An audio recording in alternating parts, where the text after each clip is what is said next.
যখনই আমার মন খারাপ থাকে তখনই আমি বরাবর চলে আসি কক্সবাজার সমুদ্র সৈকতে। আর আজকের ভিডিওতে আপনাদেরকে দেখাবো কক্সবাজারে গিয়ে আপনারা কম টাকার মধ্যে খুব সুন্দর সুন্দর জায়গাগুলোতে কিভাবে ঘুরবেন আর কোথায় খাবেন, এই নিয়ে থাকছে আজকের ভিডিও। শুক্রবারের দিন সন্ধ্যার পরপর আমরা বেরিয়ে পড়ি বগুড়ার সাতমাথার দিকে। সাতমাথা থেকে বরাবর চলে আসি ঠনঠনিয়া বাস স্ট্যান্ডে। টিকিট যেহেতু 2 দিন আগে থেকেই আমি অনলাইনে বুকিং দিছিলাম, এর জন্য আর নতুন করে প্যারা খাইতে হয়নি। সারা রাত জার্নি করে বাসটি আমাদেরকে নামিয়ে দেয় কক্সবাজার বাস স্ট্যান্ডে। আর সেইখান থেকে আমরা একটা রিক্সা নিয়ে বরাবর রওনা দিই হোটেল রুমের দিকে। রুমে ওঠার পরে আমরা চলে আসি একটি খাবারের হোটেলে, বাট এইখানকার খিচুড়ি ছিল একদম বাজে। 1 প্লেট ডাল খিচুড়ির সাথে একটি ডিম, যার দাম ছিল 100 টাকা। খিচুড়ি খাওয়া শেষ করে চলে আসি সমুদ্রের পারে। আর এখানে এসে নিজ শহরের মানুষদের সাথে দেখা হয়ে যায়, তাদের সঙ্গে কিছুক্ষণ আড্ডা দিয়ে চলে আসি এইখানকার ভাইরাল সেই মুড়ি মাখাগুলো খাইতে। এই মুড়ি মাখার দোকানগুলো সমুদ্র পারে আসলেই দেখা যায়, খাইতে কিন্তু আমার ভীষণ ভালো লাগে। প্রথম দিনটা আমরা সুগন্ধা বিচেই পার করি। পরের দিন দুপুরবেলা আমরা রওনা দিছিলাম বরাবর হিমছড়ির দিকে।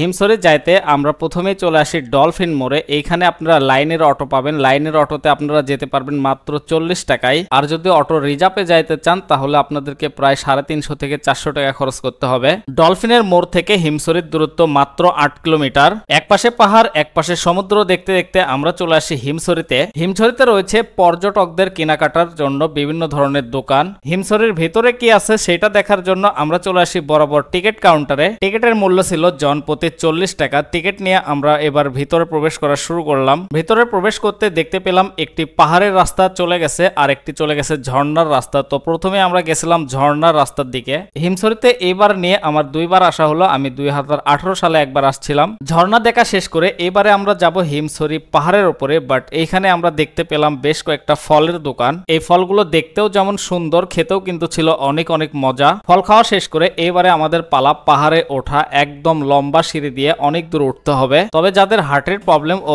বয়স বেশি তারা চেষ্টা করবেন না ওঠার। একটি সিঁড়ি ওঠার পরে আবারও একটি সিঁড়ি দেখতে পাই, যে সিঁড়িটা আরো বেশি ভয়ঙ্কর। সর্বশেষ আমরা কিন্তু সেই হিমছড়ি পাহাড়ের উপর চলে আসি। আর এখান থেকে সমুদ্র সৈকতের খুব সুন্দর একটা ভিউ দেখা যায়। আর সেইখান থেকে আমরা চলে গেলাম একটি বিল্ডিং এর ছাদে। আর সেইখানে গিয়ে কিছুক্ষণ আমরা সময় কাটালাম। হিমছড়ি থেকে আসলে তেমন কিছু দেখা যায় না, দেখা যায় শুধুমাত্র কিছু পাহাড়ের ভিউ। হিমছড়ি দেখা শেষ করে হিমছড়ির সামনে যে সমুদ্র সৈকত আছে এবারে আমরা সেইখানে যাব। কক্সবাজারের মধ্যে কলাতলি, সুগন্ধা ও লাবণী বিচের থেকে কিন্তু হিমছড়ির সামনে যে বিচটা আছে এইটা কিন্তু দেখতে অনেক বেশি সুন্দর আর নিরিবিলি। হিমছড়িতে মোটামুটি সন্ধ্যা পর্যন্ত সময় কাটিয়ে আমরা আবারও ব্যাক করে চলে আসি সুগন্ধা বিচ পয়েন্টের সামনে। আর সেখানে এসে আমরা নিছিলাম একটি স্যালমন মাছ। দাম পড়ছিল মাত্র 250 টাকা। এই দোকানগুলো থেকে যখন আপনারা মাছ কিনবেন মাছগুলো কিন্তু অবশ্যই ভালোভাবে দেখে নেবেন, কারণ মাছ কিন্তু পচাও থাকতে পারে। তো এই ছিল আজকের ভিডিও। সবাই ভালো থাকবেন, সুস্থ থাকবেন। দেখা হচ্ছে নেক্সট ভিডিওতে। আল্লাহ হাফেজ।